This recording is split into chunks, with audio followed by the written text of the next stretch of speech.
જંબુસર તાલુકાના નોબાર ગામના 10 વર્ષના અકમલ રસુલ સિંધાએ જીવનનો પ્રથમ રોજો રાખ્યો।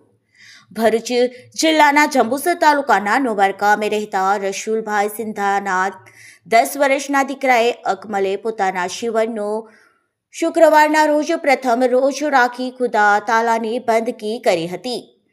હાલ મુસ્લિમ સમુદાયના પવિત્ર રમઝાન માસનો પ્રારંભ થયો છે, ત્યારે મુસ્લિમ સમાજના લોકો રોજો રાખી અલ્લાહની બંદગી કરી રહ્યા છે। ત્યારે નોબાર ગામમાં રહેતા રસુલભાઈ સિંધાના માત્ર 10 વર્ષનો દીકરો અકમલે પોતાના જીવનનો પ્રથમ રોજો રાખી અલ્લાહની બંદગી ગુજારી હતી।